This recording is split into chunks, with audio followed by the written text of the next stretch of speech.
저희가 오늘 보실 본문은 로마서 8장입니다. 로마서 8장 5절에서 11절 말씀에서 제가 한 절, 여러분 한 절 교독하신 후에 마지막 절은 합독하도록 하겠습니다. 육신을 따르는 자는 육신의 일을, 영을 따르는 자는 영의 일을 생각하나니.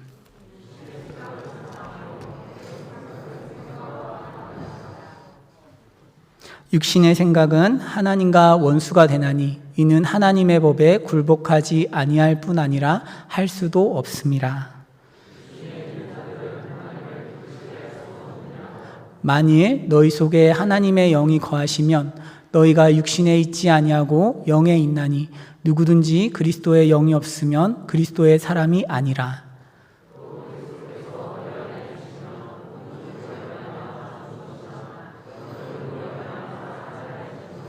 함께 읽겠습니다. 예수를 죽은 자 가운데서 살리신 이의 영이 너희 안에 거하시면 그리스도 예수를 죽은 자 가운데서 살리신 이가 너희 안에 거하시는 그의 영으로 말미암아 너희 죽을 몸도 살리시리라. 아멘. 주 안에서 사랑하는 우리 청년 여러분, 또 성도 여러분, 올해 저희 교회는 신앙의 기본기를 다시 세운다라는 어떤 하나의 목표 아래에서 한 해를 지나가고 있습니다. 그것의 일환으로 저희가 십계명 강해를 듣고 있어요. 맞지요? 여러분들 처음 듣는 이야기 아니시죠? 우리가 신의 산 언약과 사랑의 십계명이라는 제목으로 연속해서 십계명 강해를 10주 동안 들었습니다. 그 가운데에서 저도 은혜를 많이 받고 하나님 앞에서 내가 잊고 있었던 기준들, 구체적으로 적용하지 못했던 어떤 부족함들도 발견하고 다시 한번 저의 신앙을 돌아보는 그런 계기가 되었습니다. 올 한 해 십계명에 기초한 거룩한 원칙들을 잘 세우셔서 그 원칙을 성실하게 한번 준수해 보시기를 축복합니다. 제가 왜 이 말씀을 드리냐 하면 오늘 본문은 이 십계명이랑 깊은 연관이 있기 때문입니다. 저는 십계명, 율법이라는 것은 반드시 은혜의 복음과 함께 들어야 한다고 믿습니다. 그래서 하나님께서는 새해 벽두에 십계명 강해를 시작하기 직전에 저희에게 비상새벽 기도회에서 갈라디아서 말씀을 주셔서 은혜의 복음을 듣게 하셨다고 믿고, 또 십계명 강해가 끝난 지금 이 시점에 로마서를 통해서 은혜의 복음을 듣게 하신다고 믿습니다. 그렇게 하나님께서 십계명 강해 앞뒤로 하나님의 말씀, 은혜의 복음을 두르신다고 믿어요. 제가 이 말씀을 드리는 이유는 율법을 지킨다는 것은 언제나 옳지만 은혜 바깥에서 우리가 구원을 얻은 사람으로서 율법을 지키는 것과 구원을 얻기 위한 용도로 십계명을 지키는 것은 완전히 다르기 때문입니다.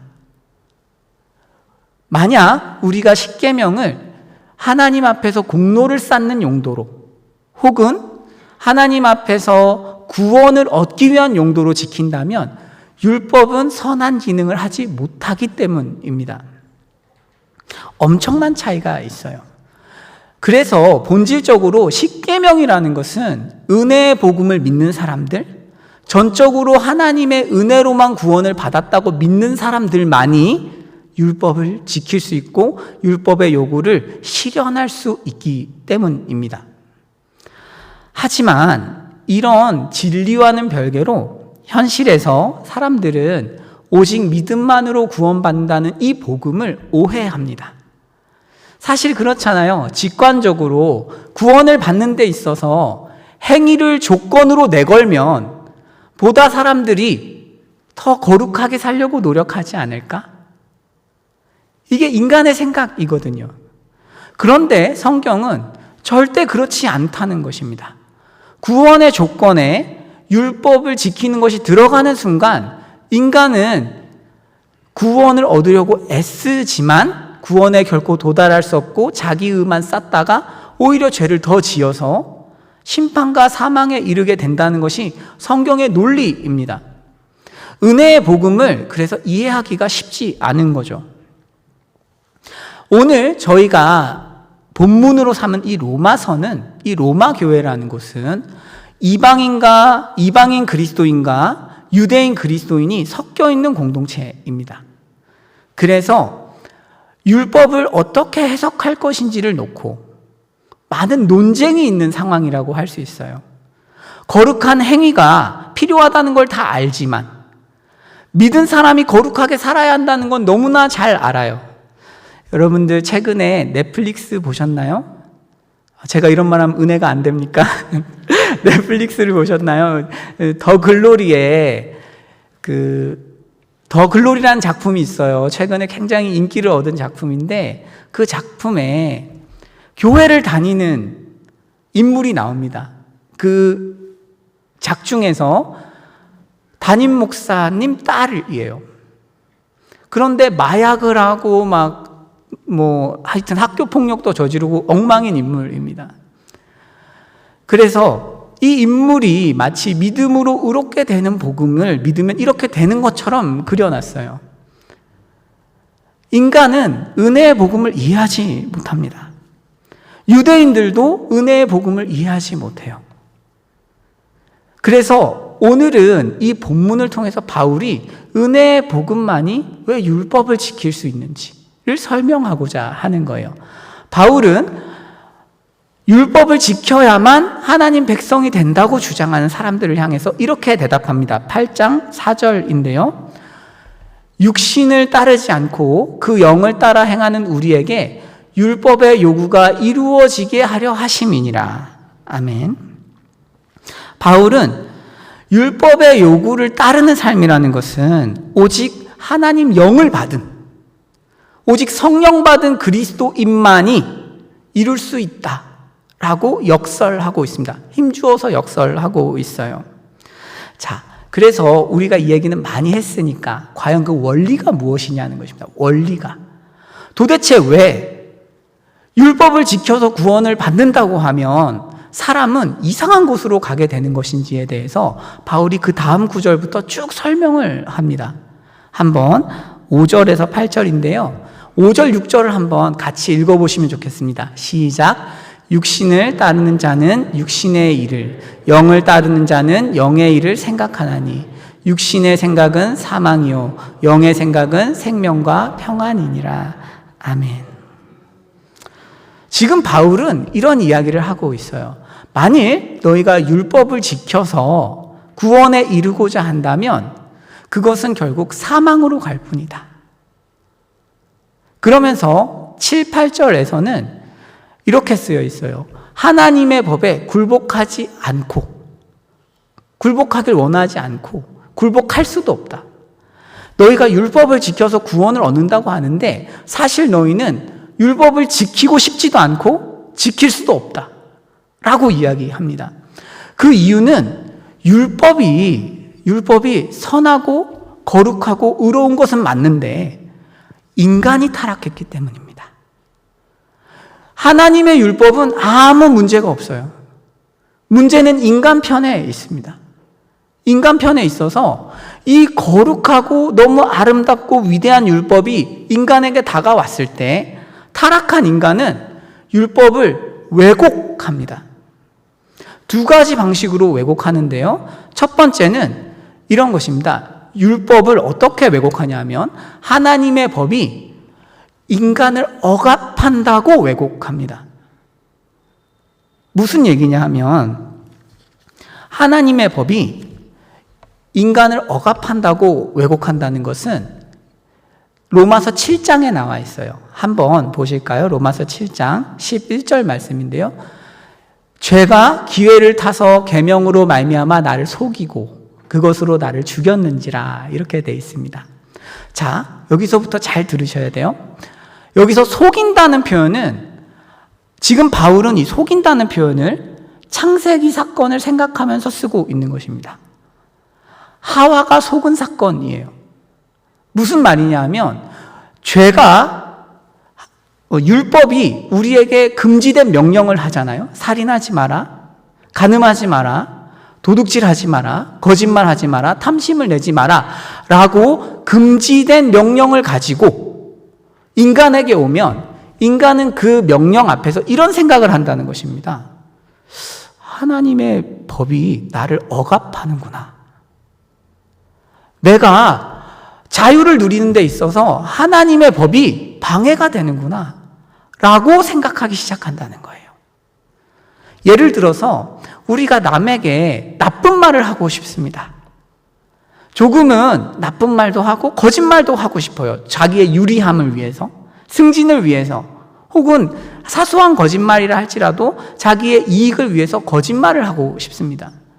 그런데 하나님의 법은 거짓말을 금지해요.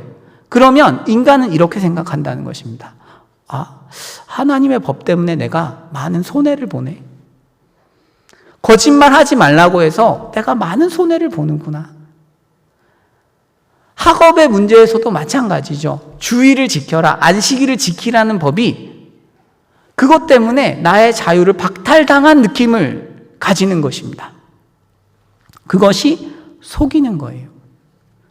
실제로 인간은 하나님을 의존하면 의존할수록 더 자유로워집니다, 사실은. 왜요? 하나님이 자유로우신 분이니까요.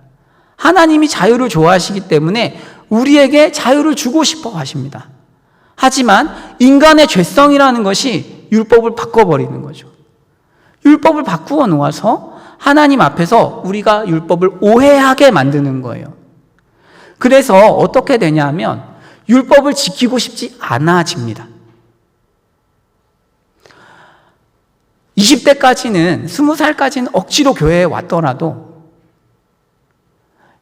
안식일을 지키는 계명이 늘 나를 억압한다고 생각하기 때문에 자유를 얻어서 떠나지만 실제로는 많은 관계들을 잃어버리고 행복하지 않게 되죠. 오히려 수많은 관계와 자유를 잃어버리게 됩니다.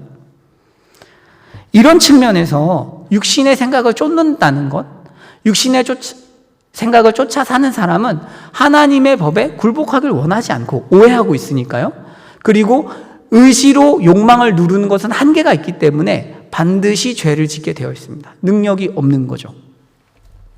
거짓말에 속아서 그러면 율법을 어기면 어떻게 될까요? 그러면 사망과 심판이 기다리는 것입니다. 계명을 어기기 전까지 우리는 계명을 어기기 전까지 무슨 생각을 하냐 하면 이런 생각을 해요. 하나님의 법이 나를 억압하고 있어. 그런데 막상 계명을 어기면 어떤 일이 벌어지냐면 엄청난 죄책감, 그리고 죄의 형벌, 죄의 결과들을 삶에서 마주하게 됩니다.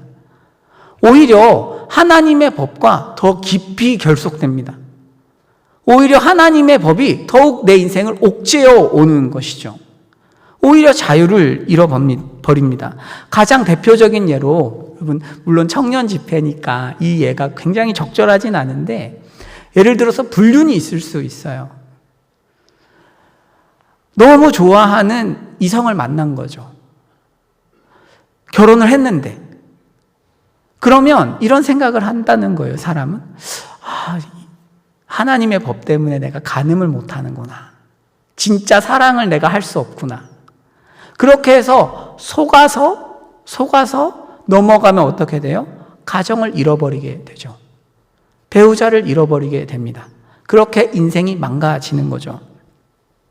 죄는 계명으로 말미암아 인간을 속이고 인간을 죽입니다. 타락한 인간은 하나님의 선한 율법을 만나면 율법을 왜곡해서 자신을 속이고 죄를 짓는 것입니다. 그래서 우리가 십계명을 듣고 하나님의 거룩한 법을 삶에서 적용한다고 할 때에도 이것을 억압으로 느낄 수 있습니다. 하지만 그것은 육신의 생각이라는 거예요. 사실은 그 십계명이라는 것은 왜 주어져요? 지키기 위해서입니다. 우리 삶을 보호하기 위해서죠. 자, 그리고 두 번째로 육신이 율법을 왜곡하는 두 번째 측면이 있는데요. 이것은 하나님의 법을 이용하여 공로를 쌓으려고 합니다. 무슨 말이냐면 타락한 인간은 하나님의 법이 요구하는 기준 자체를 이해하지 못합니다. 인간은 자기 수준에서 하나님을 생각하거든요. 인간은 자기보다 하나님이 훨씬 크고 위대하시고 그 요구가 얼마나 절대적으로 높은지에 대해서 감각이 없습니다. 그래서 하나님의 법을 있는 그대로 지키기보다는 낮추는 것이죠. 지킬 만하게. 누군가는 지킬 만하게. 종교적인 열심이 있는 사람은 지킬 만하게 바꾸어 버려서 자기 공로를 쌓는 것입니다. 그것이 육신의 일이고 육신의 생각이죠. 사실 인간이 하나님 앞에서 구원을 얻는 방법은 여러분 두 가지가 있습니다. 이단 아니야? 그러지 마시고 두 가지가 있는데, 첫 번째는 하나님의 율법을 모태에서부터 주님을 다시 볼 때까지 다 지키는 것입니다. 내면과 마음과 생각으로 단 1초라도 어김없이 지키면 구원을 받을 수 있습니다. 99.9는 안 됩니다. 전교 1등은 될 수 있을지 몰라도 100점이 아니라서 탈락이에요. 저는 예전에 그 서바이벌 프로그램 여러분들 아시나요? 그럼 제가 되게 TV 많이 본 것 같은데 그렇지 않습니다, 여러분. 서바이벌 프로그램에 그런 얘기가 있어요. 막 이제 와서 불쌍한 스토리들이 있잖아요. 지하방에서 살았고 부모님은 집을 나갔고 그런데 열심히 해서 이 정도 실력을 갖췄습니다. 뭐 이러면 이렇게 합격을 해줘요. 패스 이렇게. 죄송한 말씀이지만 저는 별로 그런 걸 안 좋아했습니다. 정의롭지 않다고 느꼈어요. 실력으로 경쟁하는 곳에 스토리를 팔면 되는 것인가? 이런 생각을 했던 거죠. 무슨 얘기냐 하면 하나님의 법은 내가 얼마나 열심히 지키려고 했는지가 중요하지 않습니다. 어느 정도 지켰느냐도 중요하지 않아요. 얼마나 간절하게 지켰는지도 구원의 어떤 중요한 것이 아닙니다. 핵심은 100점인가입니다. 하나님의 기준에 완전히 도달하였는가? 그러나 인간은 도달할 수 없습니다. 하지만 인간의 죄성이라는 건 실로 무섭고 놀라워서 지킬 수 있다고 착각하는 것입니다. 저는 창세기를 읽을 때 바벨탑 사건이 너무 놀라워요. 아니 어떻게 그 당시의 기술을 가지고 탑을 하늘에 닿을 때까지 쌓으려고 했단 말인가?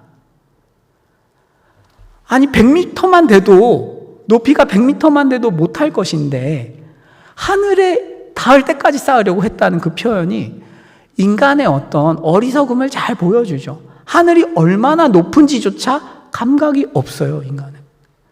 우리가 하나님의 법 앞에서 그렇게 반응합니다. 하나님의 법이 얼마나 높은 기준을 요구하는지를 상상조차 하지 못합니다. 그래서 자기 공로를 쌓는 것입니다, 사람은. 조금만 신앙생활을 내가 잘하는 것 같으면 뭔가 하나님 앞에서 공로를 내가 쌓고 있다고 착각하는 것입니다. 율법은 원래 정상적으로 선하고 거룩하고 의로운 아무 문제가 없는 것이지만 인간의 육신이 그것을 바꾸어 놓는 거죠. 바꾸어 놓아서 율법을 오용하고 잘못 쓰게 만드는 것입니다.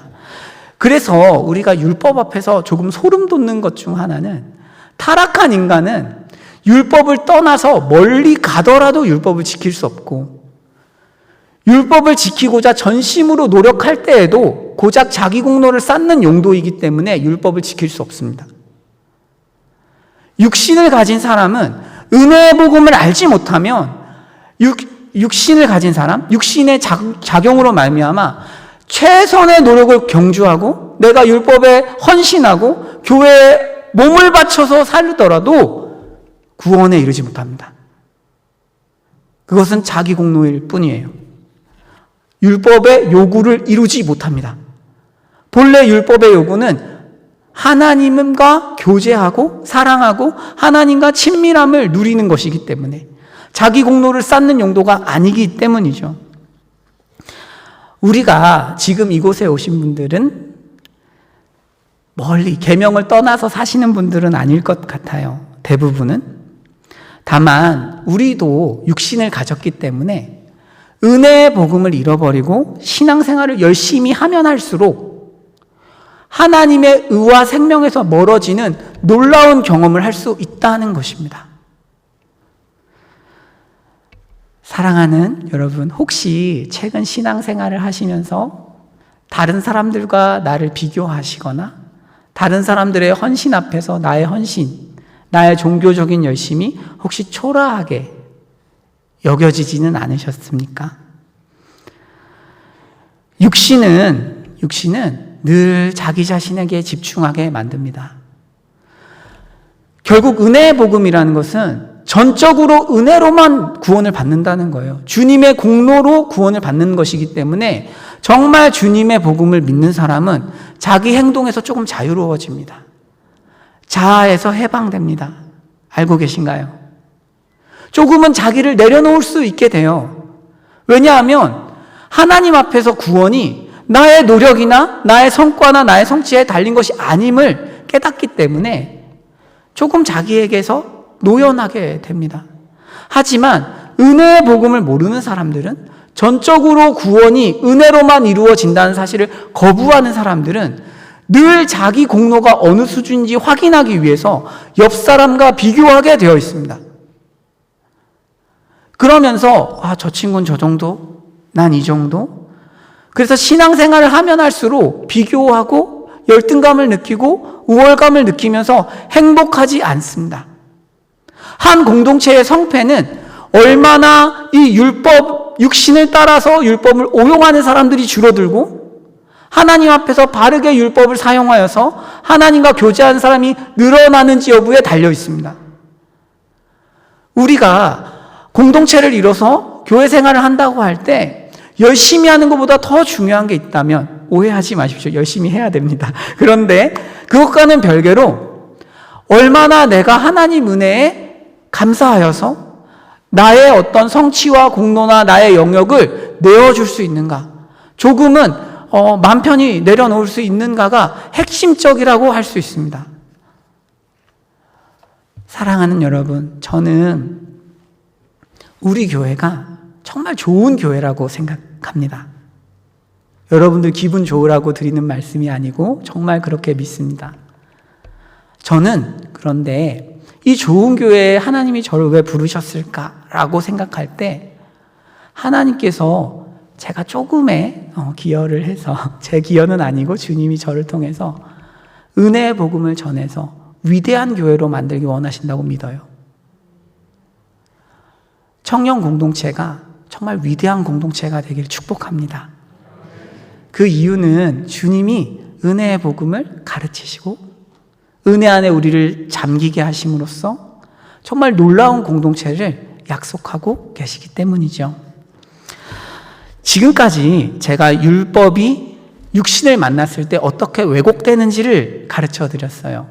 신학기니까 제가 이단 이야기를 조금 해야 될 것 같아요. 이것도 넷플릭스에서 나는 그거 있잖아요. 신인지 있는데 되게 많이 본 것 같네요. 여러분 오해입니다. 저도 짧게만 확인하고 있습니다. 오해하지 말아주세요. 자, 이단 얘기를 안 할 수가 없는데요. 육신이 율법을 억압의 도구로 왜곡하면 어떤 이단이 될까요? 성경을 이용해 육신이 율법을 왜곡하면 이단이 되는 것입니다. 그런데 율법을 하나님이 우리를 억압하는 것이라고 해석하고 성경으로 그걸 정당화하려고 시도하면 뭐가 되냐 하면 구원파가 됩니다. 구원파는 이런 거죠. 제가 써놨어요. 기독교 복음 침례회, 기쁜 소식 선교회, 생명의 말씀 선교회, 이 세 개는 구원파예요. 여러분 가시면 안 됩니다. 자, 이 사람들은 이런 거죠. 예수를 믿었고 그럼 구원을 받았으니까 더 이상 율법을 지키지 않아도 돼. 여기엔 어떤 논리가 숨어 있는 거예요? 율법은 인간을 억압한다는 논리가 전제되어 있는 것입니다. 육신이 낳은 괴물인 거죠. 육신의 생각을 성경으로 정당화하면 이런 이단이 됩니다. 육신이 율법을 왜곡해서 구원파적인 그런 교리를 만들어내는 거죠. 반대로 만약에 육신이 하나님의 법을 생각할 때 하나님의 법을 만나서 자기 공로를 쌓는 용도로 변질시키면 어떻게 될까요? 신천지나 JMS나 제7일 안식교, 이초석, 하나님의 교회, 아가동산 이런 다양한 이단들이 여기에 걸립니다. 왜냐하면 전부 자기 공로로 구원을 어떻게 얻을지에 집중하거든요. 신천지의 핵심이 뭡니까? 신천지의 핵심은 14만 4천에 드는 것입니다. 열심히 헌신해서 가장 공로를 높게 쌓은 14만 4천이 구원받는다고 가르치는 것이죠. 이것이 뭐예요? 율법을 자기 공로로 쌓는 것. 이 논리를 교리로 만들면 이단이 되는 거예요. 나는 신이다에서 굉장히 놀랐던 사건은 뭐예요? 막 성상납을 한다면서요. 모델을 바친다면서. 그래서 높은 곳으로 올라가려고 한다면서요. 그게 뭡니까? 자기 공로를 쌓는 것 아닙니까? 그렇죠? 구원을 위해서 자기 공로를 쌓는 것을 성경으로 정당화하면 이단이 되는 것입니다. 육신이 율법을 왜곡하는 두 가지 방향이 있고 그것을 아주 견고하게 만들면 이단이 되는 거죠. 그래서 이단 문제라는 것은 여러분 단순히 지식의 문제라고 접근하시면 안 돼요. 지식이 부족해서 이단에 걸렸다. 여러분 절대 그렇지 않습니다. 절대 그렇지 않아요. 지식의 문제가 아니고 영적인 문제입니다. 육신의 생각과 사고방식을 따라서 살면 그것이 강해지면 이단이 되는 거예요. 그래서 이단 문제는 성경에서 이렇게 이야기하기도 하거든요. 데살로니가 후서인데요. 한번 보시면 이렇게 되어 있습니다. 이러므로 하나님이 미혹의 역사를 그들에게 보내사 거짓 것을 믿게 하심은 거짓 것을 믿게 허락하셨어요. 강제로 하신 게 아니고 허용하셨습니다. 진리를 믿지 않고 불의를 좋아하는 모든 자들, 은혜의 복음을 들었지만 거절하고 하나님의 복음을 거절하고 자신의 육신을 따라 살기로 결정한 사람들에게 심판이 임하게 하는 기능이 있습니다. 저는 지금 이단 문제를 지금 다루는 얘기는 아니니까요. 다만 격가지로 다루고 있는데 제가 드리고 싶은 말씀은 이단 문제는 영적인 것이고 육신의 문제라는 거예요.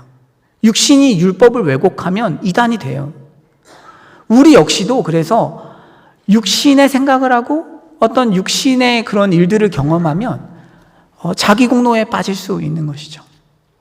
그리고 누군가는 하나님의 복음을 오해해서 율법을 오해해서 억압하는 용도로 생각해서 지금 이곳에 오지 않고 바깥으로 뛰어나갈 수도 있어요. 그리고 어떤 사람은 자기 공로를 쌓기 위해 이곳에 오실 수도 있어요. 그러면 굉장히 경건한 모습과 굉장히 방탕한 모습이 사실 같은 뿌리에서 같이 이루어지고 있는 것입니다. 그게 육신인 거죠. 자, 지금까지 바울이 어떤 이야기를 한 것이냐 하면 육신을 가진 인간은 육신은 그냥 죄성이라고 이해하시면 돼요. 죄성을 가진 인간은 율법을 지켜서 절대 구원받을 수 없다는 것입니다. 유대인들은 율법을 지켜서 구원을 받을 수 있다고 착각하였지만 절대 그런 일은 존재하지 않는다는 것입니다. 율법을 지키기 위해서, 율법의 요구를 이루기 위해서는 무엇이 필요한가? 하나님의 은혜가 필요합니다. 하나님의 구원이 필요하고 전적인 구원을 믿고 그 가운데 주어지는 성령 하나님이 필요합니다. 그래야만 우리가 율법을 하나님과 교제하는 용도로 쓸 수 있어요. 그래야만 우리가 율법을 볼 때 내 공로가 문제가 아니고 어떤 거라는 거예요? 하나님의 성품이 주어진 것이잖아요.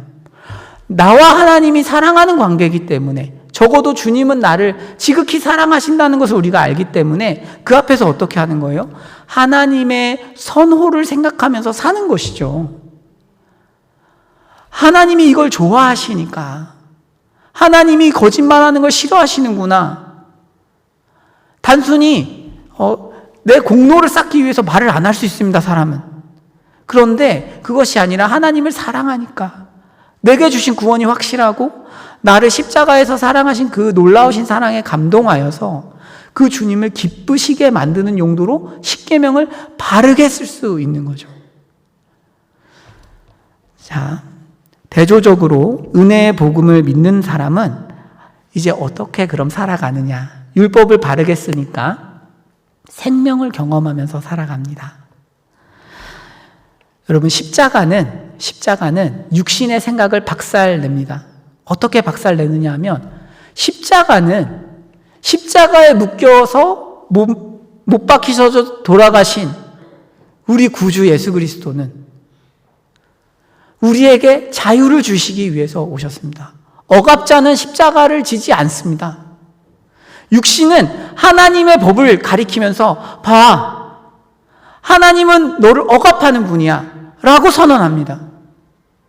하나님을 똑바로 믿으면 네 삶은 너무 고통스럽고 무슨 종교적이고 어떤 너무나 많은 제한이 걸리는 거야 라고 우리를 속입니다. 하지만 십자가의 그리스도는 반대로 말씀합니다. 어떻게 이야기하냐면, 인간은 죄에 속박되어 있다는 거예요. 인간에겐 자유가 없고 그 자유를 회복시키기 위해서 주님이 십자가를 지셨다는 거예요. 이제 우리에게 자유가 주어졌다는 것을 하나님의 아들이 십자가에서 말씀하고 계신 거죠. 우리가 만약에 신앙생활을 하시면서 하나님을 섬기는 게 힘들다, 억압당하고 있어, 세상 사람들은 하나님을 안 믿고 자유롭게 사니까 나보다 더 나은 삶을 사는 거야 라고 착각할 수 있습니다. 그러나 그때 십자가를 보십시오. 십자가에 못 박혀 죽으신 예수 그리스도께서는 정반대의 말씀을 하고 계십니다. 진짜 자유는 우리가 가지고 있습니다. 인간이 만약에 자유를 가지고 있다면 하나님의 아들이 십자가에서 죽으실 이유가 하등의 이유가 없기 때문이에요. 인간이 죄와 사망의 노예가 되어 있기 때문에 주님은 대신 우리를 위해서 죽으셔야만 했던 거죠. 또 하나, 그리스도께서 십자가에서 죽으셨다는 것은 인간에게 자력 구원의 가능성이 제로라는 사실을 분명하게 선언합니다. 여러분, 한번 생각해 보십시오. 만약 하나님께서 인간을 구원하실 때 십자가 외에 다른 방식이 있으셨다면 십자가를 아들에게 매게 했겠습니까? 천지를 창조하실 때 하나님께서는 말씀만 하시면 돼요. 우리가 생각하기에 천지 창조라는 것은 굉장히 놀랍고 놀라운 일인데 이 일도 그냥 말씀만 하시면 돼요. 어렵지 않습니다. 그런데 인간을 구원하기 위해서는 아들이 십자가에 못 박히셔야 합니다. 이 말은 하나님께서 우리를 구속하시고 재창조에 이르게 하시기 위해서는 반드시 이 방법밖에 없다는 얘기예요. 인간이 만약에 율법을 열심히 지키고 자기 공로를 쌓아서 구원에 이를 수 있었다면 절대로 예수 그리스도께서 십자가에 죽지 않으십니다. 그냥 인간에게 말씀하셨겠죠. 열심히 해. 열심히 해서 구원을 이뤄. 그러나 우리 주님은 그런 분이 아니십니다. 왜? 불가능하니까요. 인간은 육신에 갇혀서 타락한 죄성이 있어서 율법을 지켜서 구원을 얻는 것이 전혀 불가능하기 때문에 하나님의 아들이 십자가에서 죽으시는 것 외에는 다른 방도가 없는 것입니다. 십자가의 복음은 육신의 생각을 정지시킵니다. 육신은 우리에게 율법을 왜곡하고 자기 공로를 쌓고 내가 뭐라도 되는 것처럼 생각하라고 우리를 속이지만 십자가는 인간은 그런 존재가 아니고 은혜가 필요하다고 우리를 향해서 분명히 선포하고 있는 것이죠. 그래서 십자가의 예수 그리스도는 인간이 노력으로 자기 공로로 뭘 하면 자기 공로를 쌓으려는 시도 자체가 죄악이라고 분명히 선언하고 있는 것입니다. 자, 은혜의 복음을 믿고 성령을 받은 사람들에게는 그런데 더 놀라운 것들이 있습니다. 이제 바울은 조금 논조를 바꿔서 어떻게 이야기를 이어가냐 하면은요, 바울은 이런 이야기를 하고 싶습니다. 율법을 지키고 말고 이야기가 아니라 지금 은혜의 복음이라는 이 위대한 복음을 믿으면 어떤 일이 벌어지는지를 우리에게 가르쳐주고 싶어요. 바울이 우리에게 이런 이야기를 하는 것입니다. 지금 구원에 대해서 이야기하고 있느냐? 고작 율법을 지켜서 구원을 받네만에 하는 이야기를 하고 있느냐? 너희가 진짜 가진 게 무엇인지 내가 가르쳐 줄게 라고 이야기를 이어갑니다. 은혜의 복음을 설명하는 이 로마서 8장의 원래 배경은, 구약의 배경은 에스겔서 37장입니다. 우리는 성령이라고 하면 그냥 이렇게 별 감동이 없으신 분들도 사실 계세요. 잘 모르니까. 그러니까 참 무식함 용감해요. 그죠? 그래서 성령, 죄송합니다. 아무도 안 웃으시고 그냥 이렇게 하시는데, 알겠습니다. 그런데 이 성경에서 성령이라는 것은 말하자면 알파와 오메가 모든 축복의 완성판입니다. 구약 성경에서 하나님께서 인간에게 가장 주시고 싶은 축복이 뭐냐 하면 성령이에요. 성령. 자, 에스겔서 37장 5절인데요. 이렇게 되어 있습니다. 주 여호와께서 이 뼈들에게 이같이 말씀하시기를 내가 생기를 너희에게 들어가게 하리니 너희가 살아나니라. 아멘. 자, 지금 이 에스겔 선지자는 마치 죽어있는 이스라엘을 향해서 언젠가 하나님께서 성령을 주셔서 너희를 살릴 것이라고 약속을 한 것입니다. 언젠가 살아날 것이다. 약속의 성령이 오시면 너희가 살아날 것이다. 비록 지금은 죄를 짓고 잡혀갔지만 너희가 살아날 것이다 라고 이야기를 합니다. 뭘 하면? 성령이 주어지면. 그래서 성령을 대망했는데 로마서 8장에서 이 얘기를 하는 거예요. 영이 왔다는 거예요. 성령이 오셨다. 지금 너희들에게 성령이 왔다는 것입니다. 성도에게 성령이 왔다는 것은 구원 받았으니까 왔다는 뜻이에요. 근데 뭘 토론하고 있냐 이 말이죠. 아니, 성령 하나님이 우리에게 임하셨는데 지금 구원이 문제냐? 지금 구원이 문제가 아니다. 지금 엄청난 것을 너희가 소유하고 있어. 지금 구원을 받을지 안 받을지 이 문제가 아니야. 너희가 지금 가지고 있는 것을 확인해야 될 때야 라는 거죠. 사람들은 믿음으로만 의롭게 되는 복음, 인간의 행위를 제외한 구원을 생각하면 면죄부 혹은 면벌부를 발급하는 것이라고 오해합니다. 마음껏 죄 지으면 되겠네. 그런데 가능하지 않습니다. 왜냐하면 위대한 성령 하나님께서 우리 안에 오시기 때문이에요.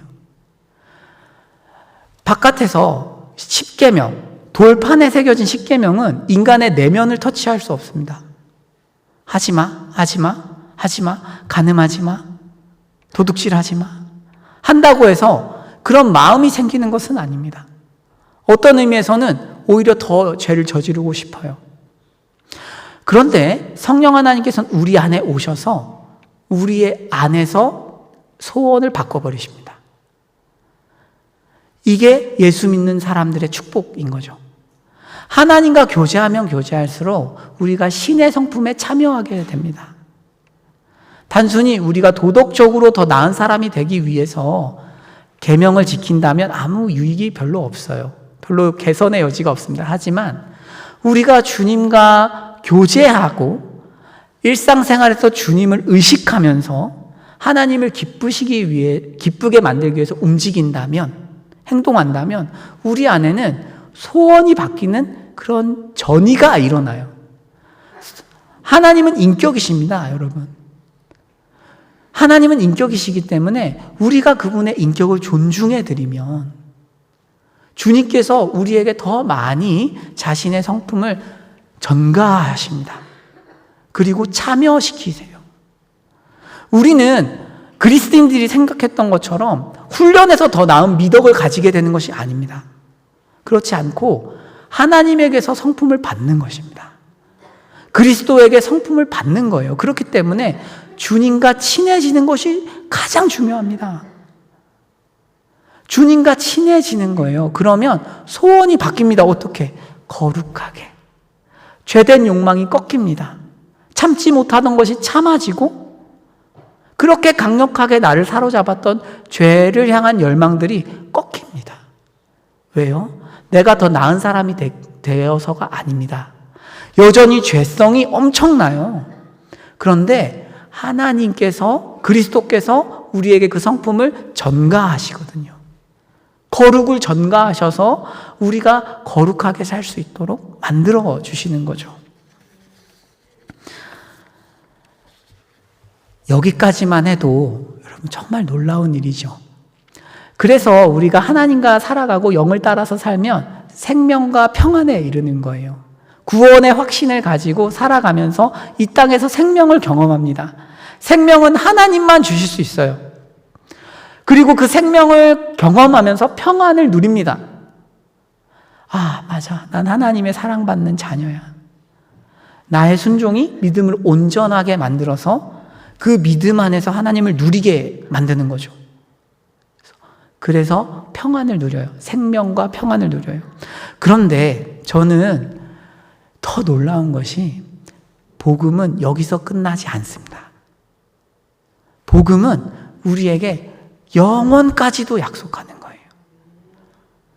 이 땅에서 죄의 권세를 벗어나 육신의 생각에서 벗어나서 하나님과 교제하게 하는 그 정도만 돼도 인간은 너무 놀라운 은혜를 받았다고 할 수 있는데 바울은 여기서 더 나갑니다. 더 나가서 우리에게 영원을 바라보라는 것입니다. 우리에게 주어진 아주 영광스러운 부활이 지금 시시각각 다가오고 있다는 거예요.